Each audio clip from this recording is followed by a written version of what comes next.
What's going on? Yeah, I'll just start by saying, obviously we got a great challenge this week, going up against the Cardinals for the second time. They got great players, great scheme. Coach Gannon and that entire staff has those guys rolling. So we're excited about this matchup, and we'll be ready to roll. You already had a lot of weapons in the passing game to throw to this season. You had another big play threat. Just what are your thoughts on the trade? Yeah, obviously John and everybody that works upstairs in the front office is going to do everything they can to put us in a great position to go out there succeed every single game day. I feel like they did just that by adding Rashid, and we're excited, really excited to have him. And for me, I'm just going to continue to try to get to know him as much as possible, throw as many routes without hurting my arm as possible to him, and just continue to gain trust and gain that confidence in him. What do you know about his game already? I think everybody knows him as a burner. He can run. He does so many different things, whether it's, speed sweeps, all those things, even just studying, last year, studying the New Orleans tape, getting ready for this year, you saw a ton of him doing a lot of things on the field that normal receivers don't do. But again, just to kind of see the way that he runs routes too, not only just as a deep threat and, speed sweep guy, he does a lot of great things running routes, changing direction, all those things. So we're excited to continue to get to know him in here. In the little tiny bit of time you've been with him, is it obvious that he's been in Clint's system and knows a lot of what you're doing already? Yeah, you can tell he's really smart. He's obviously, like you said, he was in the system last year, so that helps a lot with formations and different things. So again, we're just going to continue to get him up to speed as much as possible. What is your role, and how do you talk to him about that? About not trying to do too much, here's what we expect you to do, that sort of thing. Yeah, I mean, to be honest, the way that he is right now, just meeting him, he seems like he's got a really good head on his shoulders. He understands kind of what to expect in terms of the offense and all those things. So we're just gonna, any questions, I feel like he's done a really good job already of asking questions and being curious about kind of his role and what we're asking him to do. So he's been really good that way. How does putting his speed on the field next to what Jackson's already doing help you guys maybe dictate terms more on offense? Yeah, I mean, anytime you got a guy that can roll like that, it helps in a bunch of different ways. But like I said, he's not just a speed guy. He's a route runner, a receiver who can do a lot of great things when he catches the ball as well. You're a golfer, and obviously you can lose your swing now and then. How does that compare to being a thrower and keeping that mechanics in check?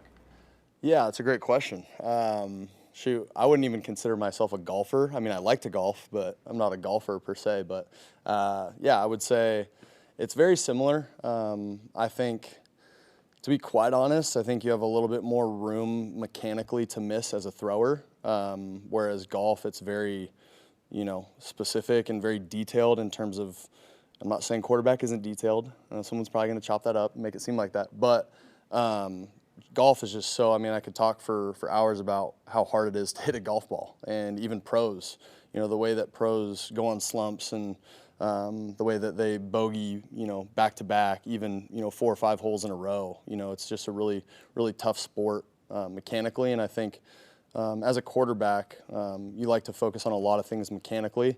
Certain things in the off season that you focus on. But, to be honest, a lot of things that I focus on during the season is very scheme related and team related and what defense we're going against. Monday and Tuesday are kind of my days to hone in on watching tape and seeing myself fundamentally how I can improve. Along those lines, are there days where you feel like the ball is really coming out of your hands better than it is on other days? Yes. I would say that, some days are different than others. But again, I think that's dictated a lot by the defensive scheme, our scheme. It's just, there's a lot more elements at play than just, lining up and hitting a golf ball. So, but it's a great question though. When you looked at the tape of Sunday, did that feel, completing your first 17 passes, did that seem like you were really in a rhythm or? Yeah, the biggest word I think is control. I just felt like I was in control. I would say our entire offense felt like that. We had a really good grasp of the scheme and what we wanted to do versus their scheme. So again, we're just going to try to continue to emulate that, as the weeks continue to stack here. And I feel like, already going into this third down, Thursday practice, we have a really good feel of kind of what we want to do this game. Did you feel like you had to go through the adversity you went through earlier in your career to become the player you are? Or if you were in this situation your rookie year, do you think you would have been able to, become the player at the same time? Yeah, I mean, I'm very thankful about, everything that I dealt with, the good and the bad. So I don't know if there's a way to answer that or if AI can somehow generate what I would have been like in that situation. But, yeah, I would say I don't know, I guess, is the short answer. But I'm very happy and very grateful about where I'm at right now. Sam, what's kind of a process you go through when a new player comes in, like Rashid, trying to figure out how to hit the ground running with them and kind of building everything up from the ground level? How do you try to attack that and get to know a guy? It can even be in the offseason, get to know those initial steps to get to where you want to go.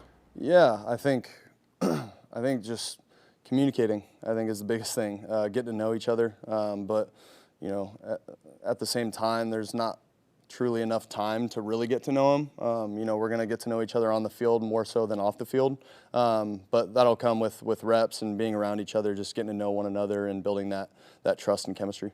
When it comes to the offensive line, I think a couple of your linemen talked about it on game day, just kind of their approach at the line of scrimmage. Mike mentioned it was a great week of practice for the O-line. How did they force the issue up front?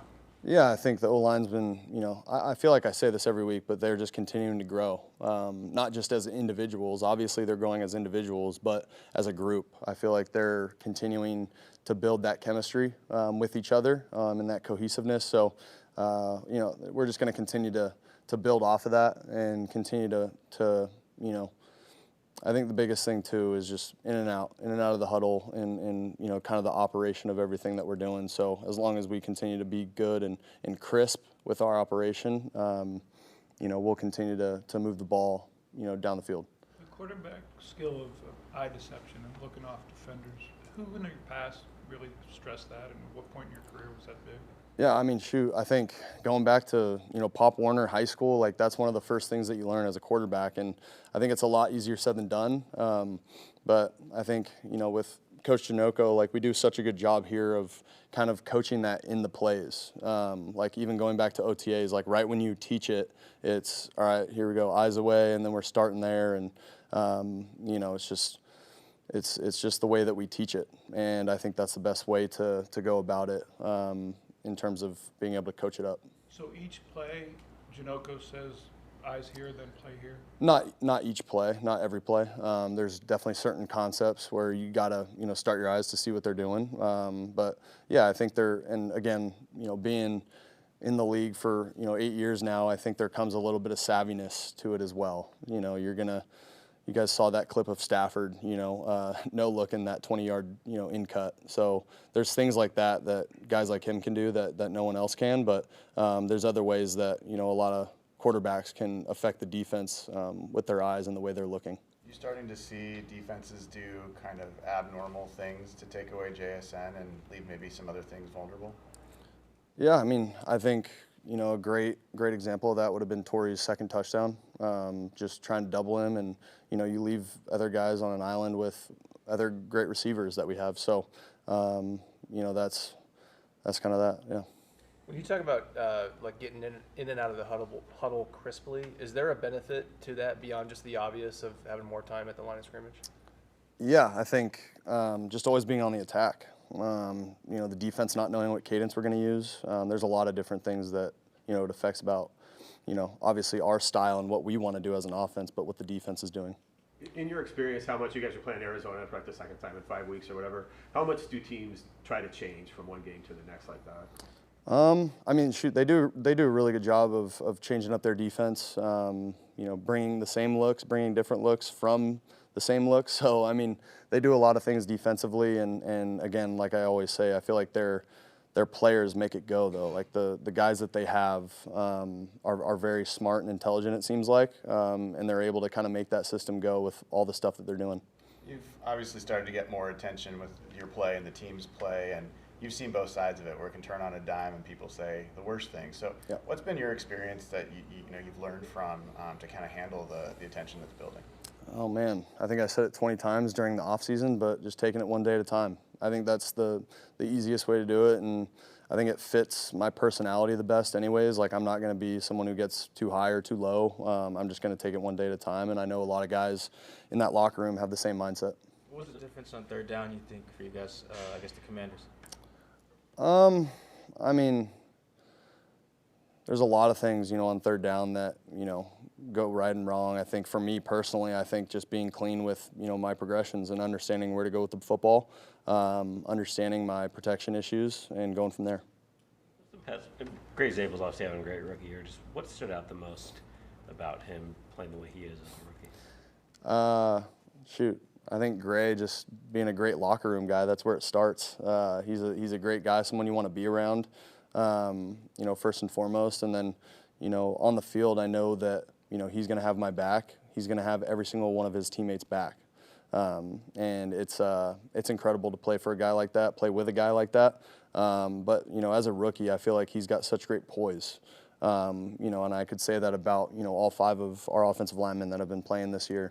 Even Josh, that comes in certain situations down near the goal line and short yardage stuff. So, he's all of our entire offensive line room. I feel like they're very poised, and they understand kind of certain situations and how to take advantage of certain techniques, all the fundamental things that John Benton and Rico talk about all the time. But our offensive line has grown so much, and I think it's because of how they've grown together in that chemistry in that room. Did you change your throwing mechanics from college to the NFL? Yeah, I've worked on it. Yeah. What was the impetus for that? What were you seeking when you did that? Health, I think, is the biggest thing. Shoulder and elbow health, and continuing to play a long time, I think, is the real reason behind it. And then obviously just being more efficient. I think you can always be more efficient in your throwing motion, and so working from the ground up to get that accomplished. And it gets the ball out quicker, I assume, now than it was previously. Yeah, I've always been working on that, trying to get the ball out fast. So yeah, good. Appreciate it, guys. Thanks, Sam.